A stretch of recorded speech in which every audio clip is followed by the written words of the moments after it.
Assalamualaikum warahmatullahi wabarakatuh. Okay, hari ni kita nak naik The Rocks at Bandar Ainsdale.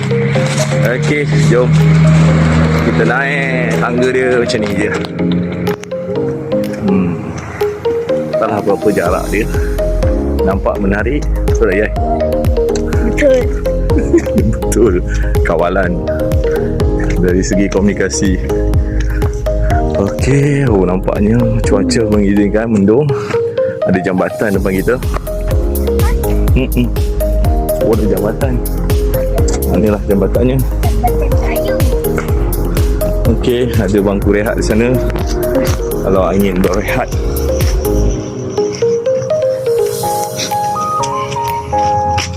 Okey, di sana masih lagi hutan.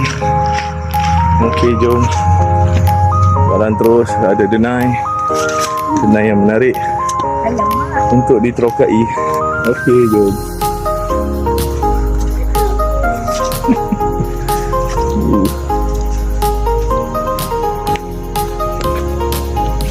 Okey. Kenapa? Penat ada lagi kursi. Okey. So kalau penat lah. Tu. So, kita hanya menyelusuri denai ni. Okey, sambil lah kursi.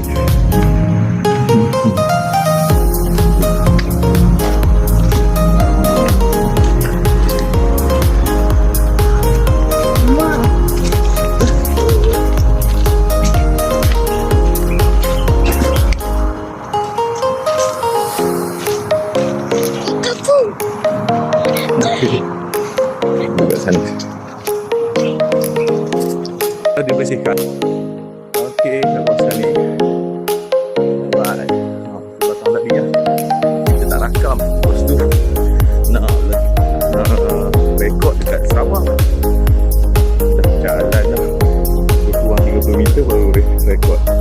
Tapi tak panjang sangat. Okey, sambil-sambil lah menikmati. Cuaca hujan sikit. Okey, so, macam tak jadi, kita teruskan jugalah sebab dah rancang. Okey, kat sana tu macam ada tali merah. Mungkin bahaya lah, tak bagi discount kat situ. Tahu sebab apa? Dia tak boleh tengok. Itu adalah buaian dia.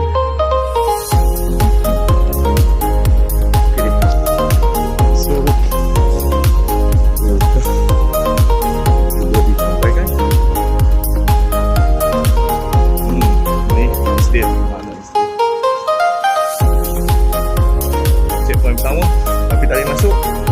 Dia 257 meter. Tak boleh masuk. So ni ada laluan lagi. Kita cuba naik atas sebab destinasi berikutnya lah di atas puncak. Okey, jom.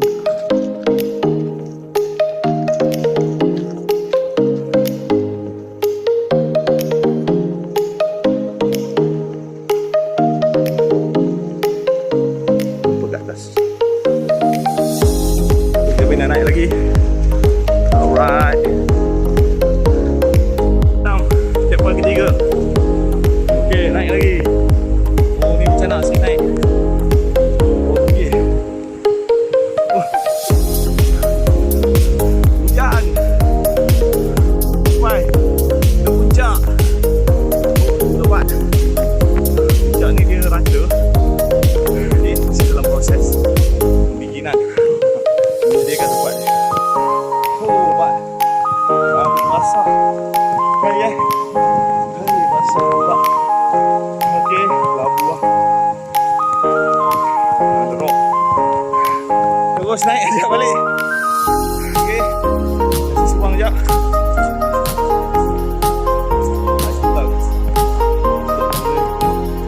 Okey, bawah adalah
juga untuk menagih nelayan ni.